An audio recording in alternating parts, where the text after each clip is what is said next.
What if I told you that your success in life, whether in politics, business, or personal ambition, hinges not just on talent, effort, or even morality, but on your ability to master two ancient forces, Virtu and Fortuna? Imagine for a moment that power isn't something you inherit or even deserve.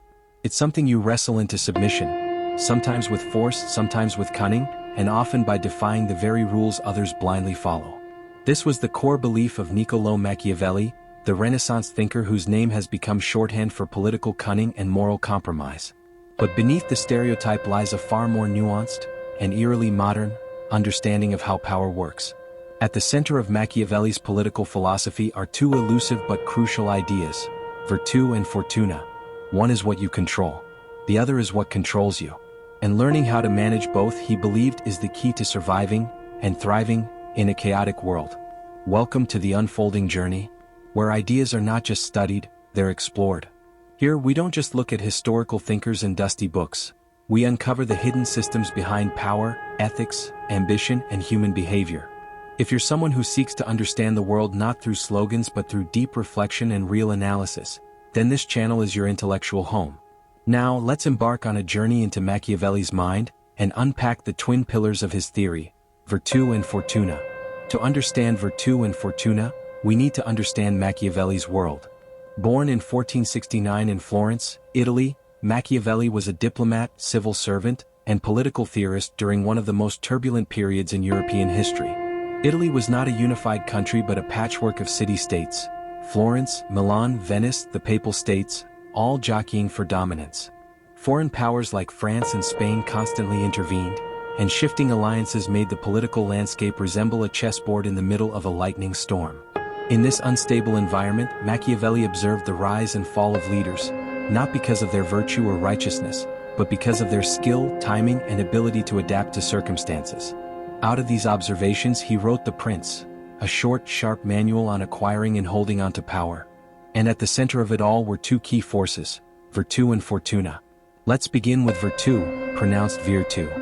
This word is notoriously difficult to translate. It doesn't mean virtue in the Christian sense, kindness, humility, or moral integrity. Instead, Machiavelli's Virtu is closer to skill, willpower, strength, courage, cunning, decisiveness, and even ruthlessness when necessary. It's the quality of someone who can shape the world rather than be shaped by it. Think of Alexander the Great cutting through the Gordian knot, Julius Caesar crossing the Rubicon, or even more recently, political leaders who seize opportunity when others hesitate. That is Virtu in action. For Machiavelli, a ruler endowed with Virtu could bend circumstances to his will, at least temporarily. He could inspire loyalty, crush enemies, and outmaneuver fate. He didn't have to be loved, but he had to be respected, and feared if necessary. In The Prince, Machiavelli writes, "It is better to be impetuous than cautious, because fortune is a woman, and if you wish to master her, you must beat and bully her." Brutal? Certainly. But it captures his point. Virtu means having the inner strength and clarity to impose your vision on a chaotic world. Now let's talk about Fortuna, fortune, fate, chance. In classical and medieval thought, Fortuna was often depicted as a capricious goddess spinning a wheel, lifting some men up while dashing others down. For Machiavelli, Fortuna represented the unpredictable elements of life: natural disasters, war, betrayal, economic collapse, or sheer dumb luck. You can't control Fortuna, but you can prepare for her.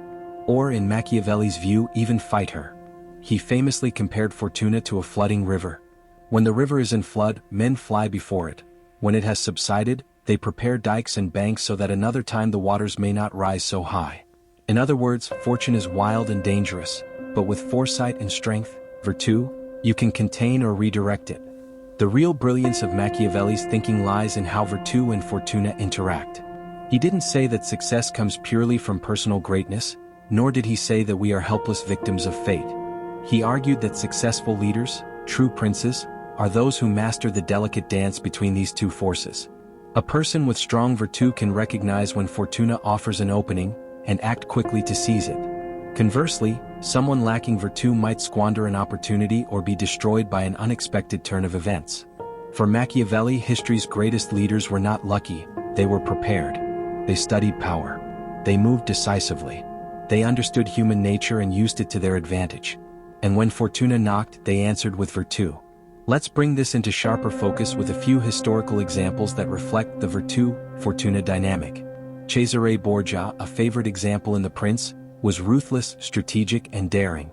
He used calculated cruelty to bring order to lawless regions and manipulated alliances with precision. For Machiavelli, Borgia possessed virtù, but when his father, Pope Alexander VI, died unexpectedly, his political backing collapsed. Borgia had the skill but lacked time. Fortuna turned against him. Napoleon Bonaparte is another textbook case. He rose rapidly through the ranks, exploiting revolutionary chaos with brilliance and daring virtù. For a time he bent Europe to his will. But his overreach, especially the invasion of Russia, proved that even immense virtù cannot defeat bad fortune indefinitely. Even Franklin D. Roosevelt, facing the Great Depression and World War II, showed virtù in how he responded to crises, turning political adversity into opportunity, reorganizing American government, and rallying the public during immense uncertainty. These are not saints. They are Machiavellian leaders, not immoral but amoral. They understood that power requires something more than good intentions. It demands strategy, courage, and adaptability. Machiavelli's ideas are not just for Renaissance princes. Today, Virtù and Fortuna still apply to CEOs, activists, politicians, military commanders, and even everyday individuals trying to navigate uncertain times. In a world of rapid technological change, economic upheaval, and political polarization, Virtù might look like learning new skills faster than your competitors, making bold decisions when others hesitate, recognizing trends before they become mainstream, standing firm in your principles, but adapting your methods. And Fortuna? That could be a viral opportunity, a market crash, an unexpected tragedy, a political revolution. Machiavelli's point is timeless. You can't control everything, but you can control how you respond. Machiavelli is often accused of being cynical. But is he? Or is he just brutally honest? In many ways, his theory is a wake-up call. He doesn't ask us to abandon ethics. He asks us to recognize that the world doesn't always reward virtue, and that power comes with responsibility, risk, and compromise. His philosophy doesn't teach evil, it teaches realism. It urges us to see the world not as we wish it were, but as it is, and then act with clarity, strength, and foresight. To sum it up, virtù is your internal strength, character, cunning, boldness, decisiveness. Fortuna is external unpredictability, luck, fate, chance, chaos. Power comes from the dynamic balance between the two. Those who succeed are not the most moral nor the most lucky, but the most adaptive. So what do you think? Is Machiavelli giving us permission to be ruthless? Or is he simply warning us that if we want to shape the world, we must first understand how the world actually works? Whatever your answer, one thing is clear. The tension between virtù and fortuna still defines the landscape of power and leadership today. Thanks for watching the unfolding journey. If you found this exploration thought-provoking, challenging, or maybe even unsettling, that's exactly what we aim for. Every week, we dive into the deep end of history, philosophy, politics, and human behavior. Backhand index pointing right. Be sure to like the video, share your thoughts in the comments, and most importantly, subscribe to the channel. More journeys await, and we'd love to have you alongside us for each one. Until next time, stay curious, stay reflective, and keep unfolding.